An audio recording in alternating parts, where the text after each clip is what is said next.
और चलिए बात करेंगे अगली खबर की। रायपुर निगम महापौर मीनल चौबे इजराइल के दौरे से वापस आ गई। उन्होंने दौरे को अविस्मरणीय, साहसिक और बेहद महत्वपूर्ण बताया।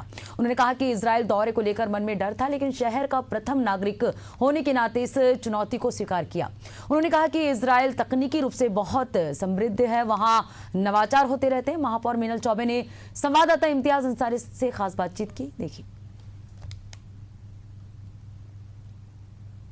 रायपुर नगर निगम के प्रथम नागरिक इजराइल के दौरे से लौटी हैं। हमारे साथ बातचीत करने के लिए मीनल चौबे जी हैं, महापौर हैं नगर निगम के। और इजराइल का दौरा क्या कुछ किस तरीके से रहा और अब राजधानी रायपुर को क्या नया मिलने वाला है, इसको लेकर हम बातचीत करेंगे। दौरा कैसा रहा सबसे पहले ये? देखिए, बहुत अच्छा दौरा था और जो हम सोच के गए थे, एक्चुअली युद्ध की विभीषिकाओं के दौरान इजराइल जाना थोड़ा अपने आप में महत्वपूर्ण था और मेरी ये दुस्साहसिक यात्रा थी। मेरे घर में किसी का मन नहीं था कि मैं जाऊं, मगर चूंकि उन्होंने रायपुर शहर के मेयर को बुलाया था और मीनल चौबे मेरे लिए सेकेंडरी है और एज ए मेयर अगर मुझे बुलाया गया था तो मुझे लगा कि नहीं, मुझे जाना चाहिए, नहीं तो छत्तीसगढ़ का प्रतिनिधित्व है वही ज़ीरो हो जाएगा।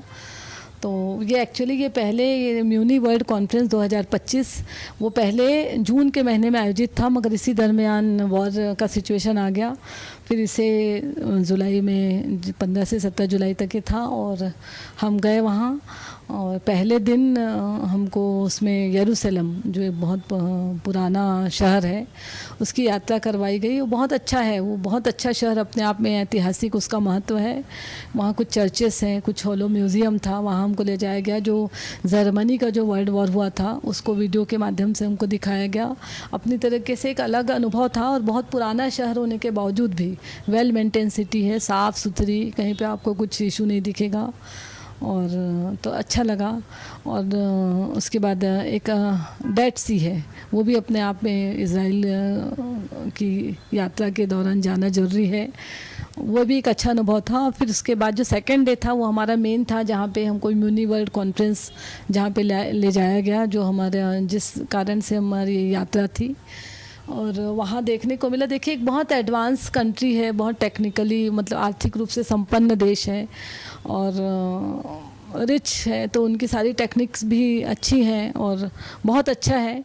मगर मुझे यह मालूम है कि मुझे जो संसाधन उपलब्ध हैं मुझे उसी में काम करना है, तो उसमें हम क्या सीख सकते हैं, ये हमारा मेन मकसद था।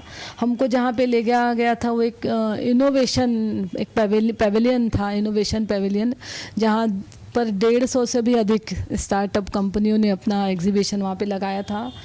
जो मुझे, जो रायपुर से मैं जिसको अगर रिलेट कर सकती हूँ, उसमें एक तो एकीकृत रियल टाइम प्रबंधन के लिए स्मार्ट सिटी एक प्लेटफॉर्म था और जो एनवायरनमेंट का जो हमारे को दुष्प्रभाव रहता है उसको कम करने के लिए वहाँ पे जो चीज़ें बताई गई थी, ग्रीनरी, कैसे हम एनवायरनमेंट में जो उसका दुष्प्रभाव होता है उसको हम कैसे रोक सकते हैं। दूसरा जो उनका कमांड सिस्टम था वो बहुत ही एडवांस था और ट्रांसपेरेंसी के साथ, जैसे हमारी लगभग 252 गाड़ियाँ रामकी की चलती है, तो इतनी अच्छी उनके पास टेक्नोलॉजी थी जिसमें मुझे लगता है कि बहुत खर्च भी नहीं आएगा। एक गाड़ी अगर एक घर भी कचरा लेने से छोड़ दिए तो तुरंत उनके पास एक सिग्नल आ जाता था कि इस मोहल्ले में, इस गली में वो गाड़ी नहीं पहुंच पाई है, मतलब जीपीएस सिस्टम के थ्रू। वो मुझे अच्छा लगा। हमारा प्रयास रहेगा भविष्य में हम उसको करें रायपुर में भी, क्योंकि उसमें बहुत ज़्यादा बजट की भी आवश्यकता नहीं होगी। छोटी छोटी चीज़ें हैं जो हमारे शहर की जो चुनौतियाँ हैं। देखिए, वहाँ युद्ध चल रहा है, युद्ध की विभीषिका के दौरान वो लोग कैसे अपना चैलेंजेस को अपना एक्सेप्ट करते हैं। जो लोकल वहाँ की गवर्नमेंट है, शहर की जो सरकार है, इस विषय में लगातार कन्वर्सेशन भी हुआ। वहाँ की जो स्थानीय सरकार, स्थानीय लोकल जो बॉडी है, उन्होंने बताया कि वो कैसे सर्वाइव करते हैं युद्ध के बाद, कैसे शहर को साफ़ सुथरा रखना भी एक चैलेंजेस है। और जन भागीदारी, जो कि मेंटली बहुत अब स्ट्रांग हो गए हैं, मतलब जो ऐसा सब झेलता है वो बट नेचुरल है, उनकी आदत हो जाती है। तो अब किसी भी टाइम उनको बंकर में जाना पड़ सकता है, कभी भी कोई भी मिसाइल आ जाता है। इवन जहाँ मुझे ले जाया गया था, हमारा एक दिन गाज़ा का भी विज़िट था, गाज़ा बॉर्डर, जहाँ पे 7 अक्टूबर 2023 को आतंकवादियों का हमला हुआ था और हज़ारों की संख्या में आतंकवादी आए और बेगुनाह लोगों को मार दिए थे। तो उनके जो पेरेंट्स बचे थे या उनके मेंबर्स, फैमिली मेंबर जो बचे थे, उन्होंने हमको बताया कि कैसे छोटे छोटे बच्चों को घर से निकाल के मारे या उनको जिंदा जला दिए। ऐसी परिस्थिति में, ऐसी विपरीत परिस्थितियों में सर्वाइव करना, रहना और लोकल गवर्नमेंट को सहयोग करना, सब चीज़ों में शहर को अच्छा रखना, ये सब चैलेंजेस वाली बातें होती, हम सीख के आए। तो हमको और खुशी हुई कि भाई हमारे पास बहुत अच्छी परिस्थिति है, हम रायपुर शहर में जो हम रहते हैं हमको कोई डर नहीं है, हम डर में नहीं जीते। तो इसलिए हम सारी चुनौतियों का और आसानी से सामना कर सकते हैं, और जो हमको करना चाहिए और वो आगे हम करेंगे। एक साहसी कदम था कि सब लोग वहाँ से वापस आ रहे हैं और आपको भेजा गया। कुछ ऐसे क्षण होंगे जो आपको लगा होगा कि नहीं यार यहाँ आके मैंने गलती की? नहीं, ऐसा तो मुझे बिल्कुल नहीं लगा, पर मतलब मैं देख रही थी कि कैसे जीते हैं इतने विपरीत परिस्थितियों में। हम 1 दिन 2 दिन के लिए वहाँ जा रहे हैं और हम डर रहे हैं, और वो एक अलग अनुभव था कि हमने उस चीज़ को फील भी किया कि कैसे हमको अचानक बोला जा रहा है आप बंकर में जाओ। वो रोज़ इस जीवन को जी रहे हैं और सारी चुनौती, तो ये था कि हमको भी एक पॉजिटिव उससे वो मिला।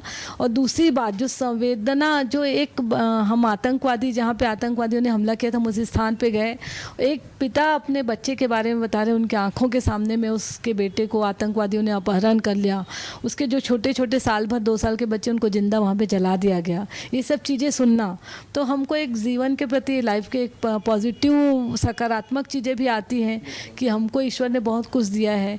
ये इन चीज़ों से हमको, उसके बाद जनता ने हमको चुनकर भेजा है, तो हम हर चीज़ में सक्षम हैं। हमारे मन में कोई डर नहीं है, हमको युद्ध का कोई डर नहीं है, हमको कभी भी बंकर में नहीं जाना पड़ता, हमको कभी भी सायरन की आवाज़ सुनाई नहीं देती है ना। हम यहाँ पे फटाके और हमारे नेता आते तो हम फटाका फोड़ते, हमको ये वाला फटाका सुनाई देता है, वहाँ पे लगातार बम चल रहा है। तो ये सब चीज़ें अपने आप में अनुभव है जो अच्छा करने के लिए प्रेरित करती है। जो सोच के मैं इज़राइल गई थी वही सोच के मैं वापस आई, और मेरा अनुभव बहुत अच्छा रहा। तो अनुभव अच्छा रहा है, और जिस बीच जब वातावरण या पूरा माहौल वॉर का हो, और ऐसे समय में महापौर का जाना, वहाँ चीज़ों को समझना, परखना, उसके बाद छत्तीसगढ़ लौटना, अब देखने वाली बात ये होगी कि क्या किस तरीके से इम्प्लीमेंट होंगे और राजधानी रायपुर में क्या बदलाव होंगे। लेकिन वाकई में ये साहसी कदम, और इनको लौट कर आना और यहाँ के चीज़ों को इम्प्लीमेंटेशन जो चीज़ें देख कर आई हैं, अगर होता है तो वो अच्छा होगा और शहर को साफ़ सुथरा बनाने के लिए ये एक साहसी कदम होगा। कैमरा पर्सन योगेश के साथ इम्तियाज़, एशियन न्यूज़ रायपुर।